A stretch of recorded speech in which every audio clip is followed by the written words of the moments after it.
এই মানবিক প্রধানমন্ত্রীর দৃষ্টি আকর্ষণের জন্য আমরা এখানে দাঁড়িয়েছি। বিভিন্ন ইউনিয়নের নেতাকর্মীরা তারা আয়োজন করেছেন। এই মানবিক প্রধানমন্ত্রীর কাছে আমাদের আবেদন, আমাদের এই ভাঙ্গন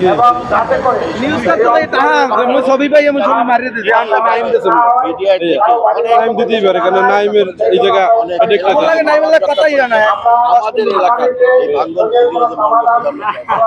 আমরা আজকে মানববন্ধন থেকে মাননীয় প্রধানমন্ত্রীর কাছে বিষয়টি সুরাহা করার জন্য জোরালো দাবি জানাচ্ছি।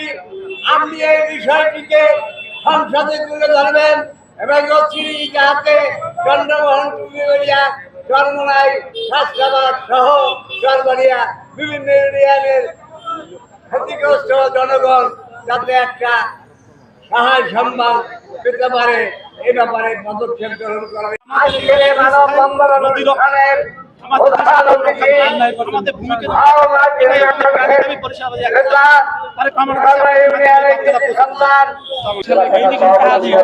বিভিন্ন নদী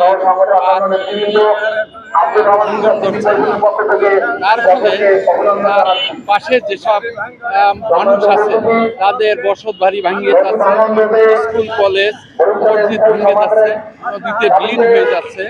এই অবস্থার অতীতে কোন সরকার, ফেসিবাদী সরকার কোনো স্থায়ী সমাধান করেননি। বর্তমানে গণতান্ত্রিক সরকার আমাদের বাংলাদেশের প্রাণপ্রিয় মানবিক প্রধানমন্ত্রী তারেক রহমানের কাছে আমাদের দৃষ্টি আকর্ষণ করছি।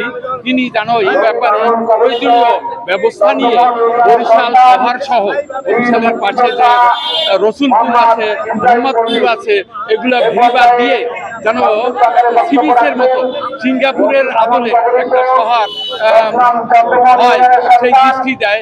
সেই জন্য তার কাছে আমাদের বিশেষ আকুল আবেদন, এবং তিনি যাতে সুস্বাস্থ্য নিয়ে বাংলাদেশের এই দুরবস্থা দূর করতে পারে তার জন্য মহান আল্লাহর কাছে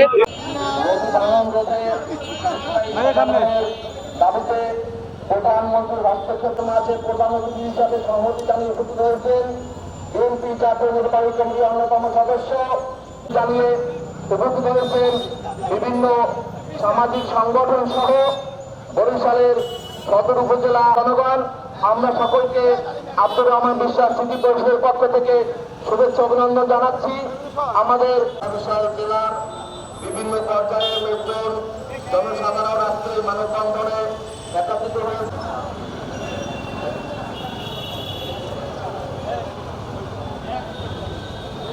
আজকের এই মানববন্ধনে সভাপতি জাতীয় প্রধান অতিথি হিসেবে উপস্থিত থাকবেন সদস্য বরিশালের মাটি মানুষের নেতা জননেতা আবু নাসের মোহাম্মদ রহমতুল্লাহ।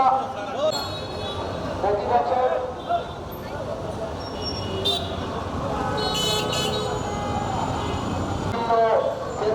মানুষ আজকের এই মানববন্ধনে একত্রিত হয়েছেন।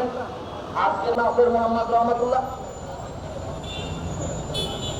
আজকের এই মানববন্ধনের আব্বাস নবীর সে পর্যায়ে এই মানববন্ধনকে সভাপতি জানিয়ে ডক্টর হোসেন যাদের সম্মানিত সদস্য, অধ্যাপক ডাক্তার অন্যতম সদস্য, এই বরিশালের সন্তান, এই বরিশালের মা মাটি মানুষের নেতা।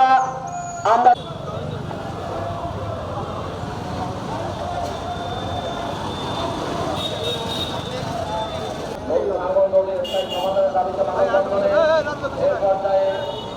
দাবিতে আব্দুর রহমান বিশ্বাস স্মৃতি পরিষদের উদ্যোগে এই মানব